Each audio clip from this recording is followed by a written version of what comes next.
Own Rev Steph Saint Amand with Leaning into Imperfection.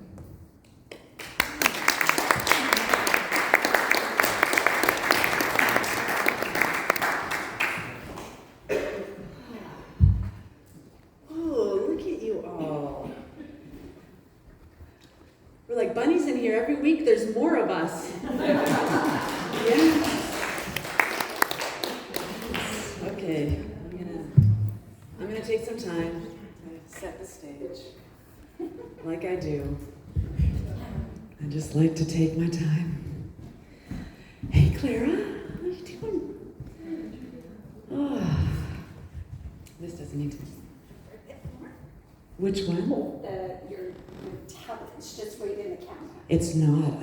I moved it perfectly to be here and here. Okay, just on screen. It looks like it's on in front. My apologies. We're good.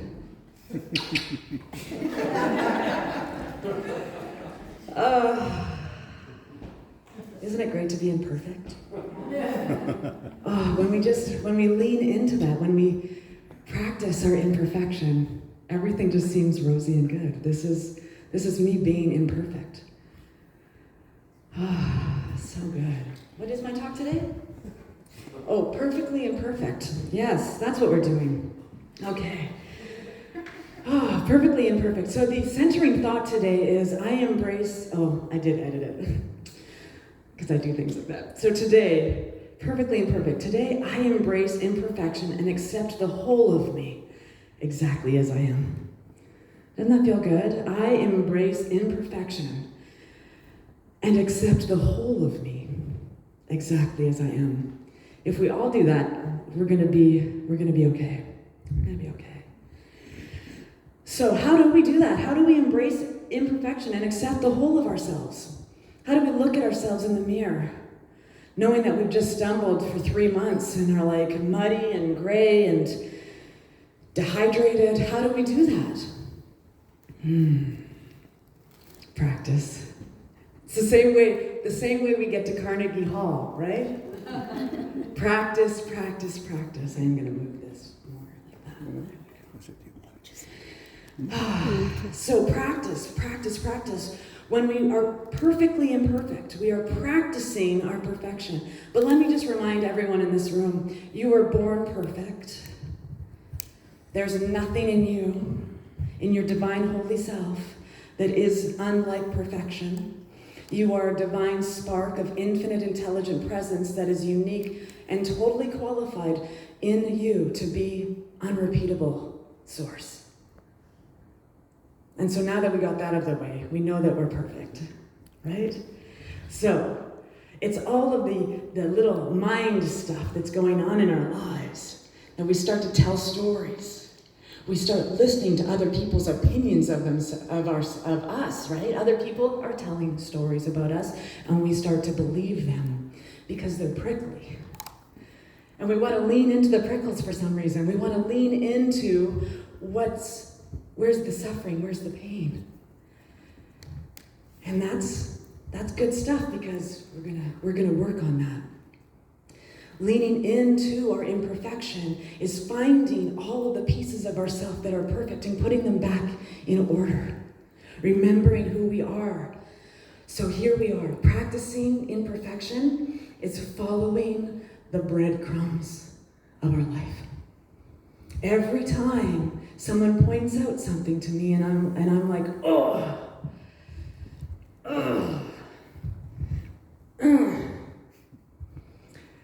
There's exercises we can do.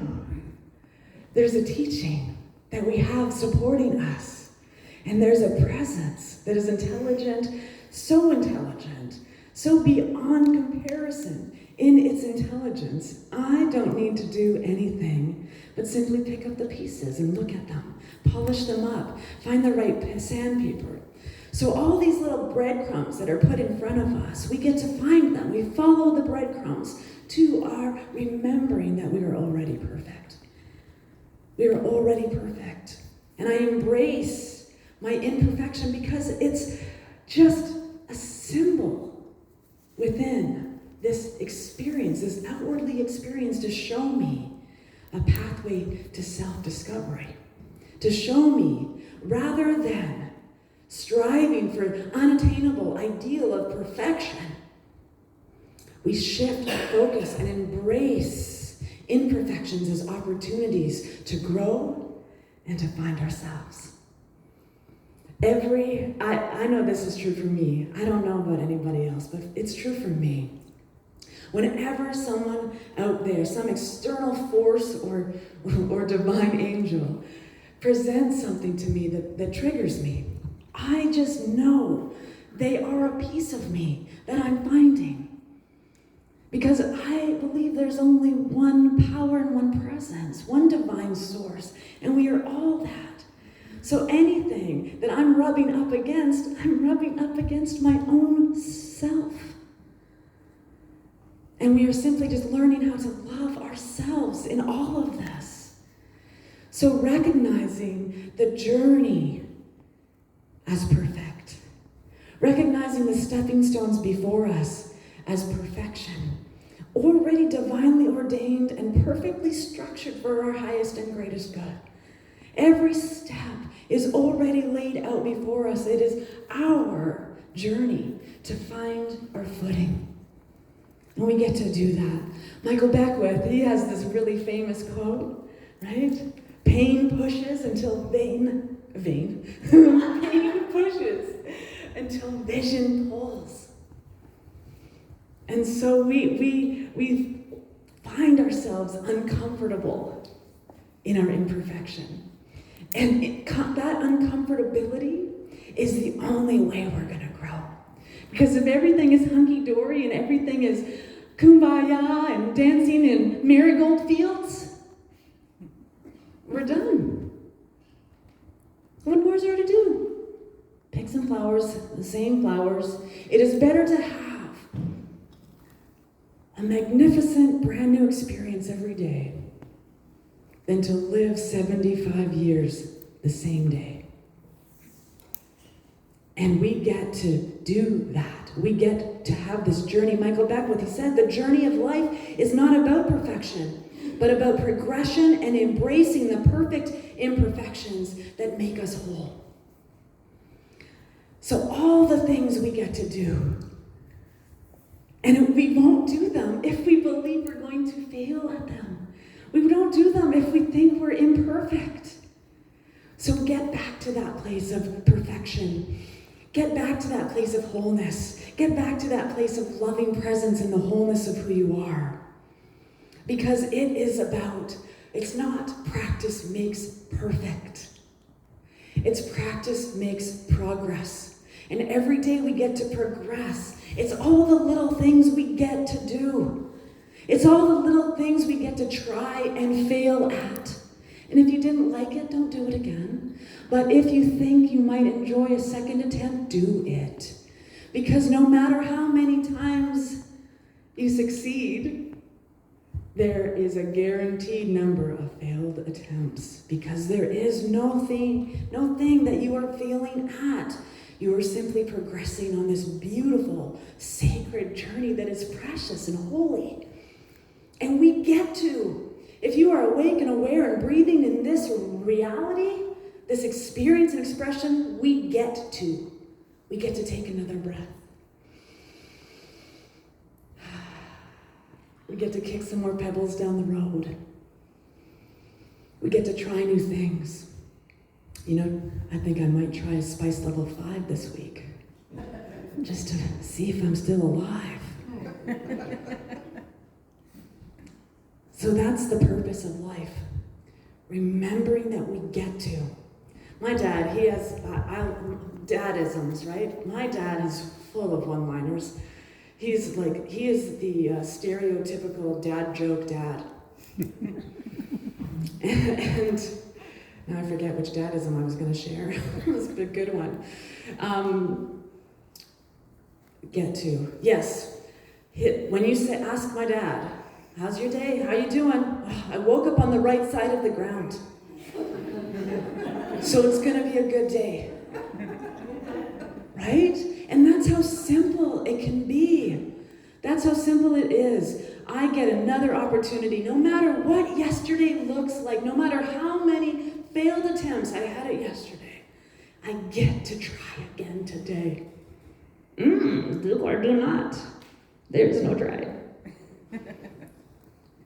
So, Audre Lorde, she said, I find I am constantly being encouraged to pluck out some one aspect of myself and present this as a meaningful whole, eclipsing or denying all the other parts of self. You ever feel like that? I know I feel like that every time someone says, you should do this. Are you shooting on me? Or even worse, I'm telling myself, I should really do that. Self, I'm shooting on myself. We don't need to should on ourselves. We get to live this life. We get to be the expansive embrace of a divine thing and live like that. And so finding all the pieces of ourselves is remembering that we're wholeness. Finding all the little pieces of joy and sticking them in your pocket. Finding all the beautiful relationships and conversations. Being in the moment with people. Seeing their imperfections and going, damn, you're divine. Because I see that wholeness in each and every one of us. Seek it and you shall find it. Ask and it is given. Lost, ask for directions. That's what we come to do in community. Because this path, it sometimes feels singular. But if we're all just threads in a tapestry and we haven't woven ourselves together, it looks like one of those worn out flags just hanging out in the wind, all the edges. When we stop caring, there's just, you know how easy it is to just put up a new flag? Take that flag down. Put up a new flag. But when we come together in community and celebrate our imperfections together, my thread intertwines and we become a tapestry of wholeness together. We can't do this work alone. Who would bump up against me? Who would find my pokely edges? Who would help polish me down? If I'm just standing up on a mountain going, this is peace. I'm so awake now. I climbed the mountain. I'm up here. No, we have to be down at the bottom of the mountain, weaving our threads together. Because we are all wholeness together. We are all wholeness together. Wayne Dyer, he said, our imperfections and mistakes are the building blocks of wisdom and strength. Embrace them and let them guide you to your higher self. So in community, we can come together and find each other and help each other build those building blocks. So cultivating radical self-acceptance. Radical self-acceptance. One of my favorite stories is a beautiful story. There's this, picture it. Sicily, 798. I'm just kidding, it's not Sicily. There is this beautiful empress, and she's loving. She's just so loving, she's compassionate. She has all of her servants just adorn her. They do everything she asks, and they just love her. And there's this one human being, this one servant who's just in awe of her. And every single day he has one job. Every single day it's his job to fill all the pitchers of water and bring them back up to the castle. And so every single day he walks down miles to the well, fills up his jugs and carries them back. And so one day he got a new bucket, and he's so very excited about this new bucket, and he put it on one side. And then there's this old bucket still right here. So he's walking, and this one bucket, he's like, I'm a leaky bucket. I'm not useful to you anymore. And so, but every day he made this journey with this leaky bucket. And so carrying half the water back that he could be carrying. And so finally, the leaky bucket, he said, okay, you have to retire me. I am spilling out all of the water, and you are not fulfilling your job. You're not bringing all the water necessary to the Empress. And the servant said to the leaky bucket, yes, but I saw that you were leaking. And so along this side, I have planted all of these flower seeds. And so every day when we walk back to the castle, you are bringing life. You are not imperfect. Even your cracks have purpose. And so each and every one of us, right? Each and every one of us have cracks. Leonard Cohen says that's how the light gets in. That's how the light gets in. Tara Brach, in Radical Acceptance, Embracing Your Life at the Heart of a Buddha, she wrote, on this sacred path of radical acceptance, rather than striving for perfection, we discover how to love ourselves into wholeness. Loving all of the cracks, loving all of the wrinkles, loving all the white hairs that are coming in. Oh, look at these laugh lines. I'm so blessed. Look at all the laughter that I've accumulated upon my face. Every piece of it. All these little stepping stones of discovery into knowing who you are, who you truly are, is like putting all of the pieces of you back together. And to find those pieces, sometimes the box we keep them in needs to get shaken. Sometimes it just bursts open and all the pieces are flung everywhere. Trusting that there is an infinite intelligence at work for your highest regard. Trusting that this infinite knowing, that even with all of your pieces strewn about with the experience of life, everything is okay. There's an underlying faith that somehow knows you're going to be okay. This might help. I'm going to be okay. I'm going to be okay. And whatever you are in right now, that discomfort you're sitting in, like a phoenix from the ashes, you can and will rise. Because it's your nature. It is not in your nature to stay stuck in clay. It is not in your nature to withhold the greatness that is stored inside of you. It is in your nature to demonstrate the divine. That is what is yours to do. And we celebrate every morsel of growth. All of those times we get up. All of those times we get up because we have gotten up every single time. I know we have. We're all sitting in this room. So we have gotten up every single time. And we celebrate the beauty and the grace of the moment and add it to our wholeness. That's another piece of my puzzle. Just another glorious expression of that which is deepening my understanding and my infinite awareness of myself. Thank you, sticky spots. Thank you, rough edges. Thank you, rock and hard places. Thank you. Ernest Holmes, he said, the universal subjectivity is mind in an abstract and formless state, a creative universal energy waiting to be used and operated upon, willing but having no volition of its own, ready but having no initiative, formless but ready to take form. That's Ernest Holmes. The Tao Te Ching, which is about 5,000 years older than Ernest Holmes, says it this way. The Tao is like a well, used but never used up. It is like the eternal void filled with infinite possibilities. It is hidden but always present. I don't know who gave birth to it. It is older than God.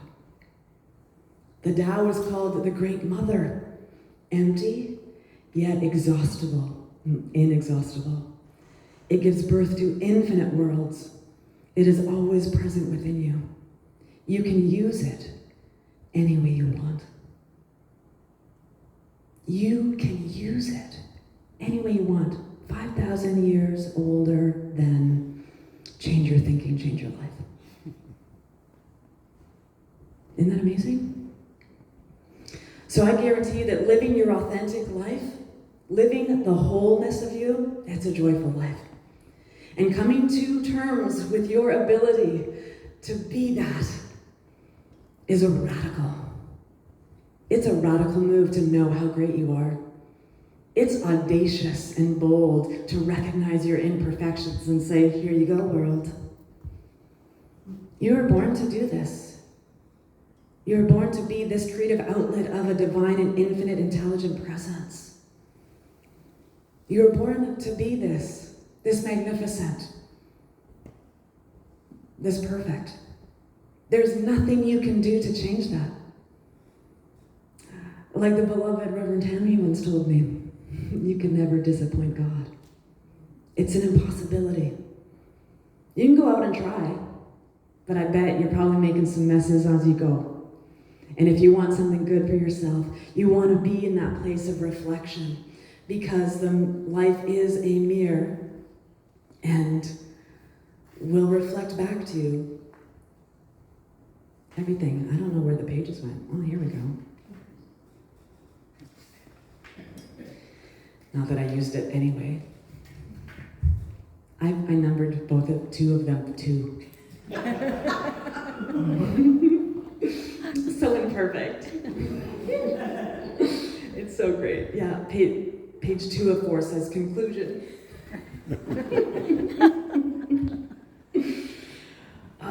Reverend Cynthia James, she said, in the acceptance of our imperfections, we find the freedom to live authentically and to express our true selves without fear or reservation.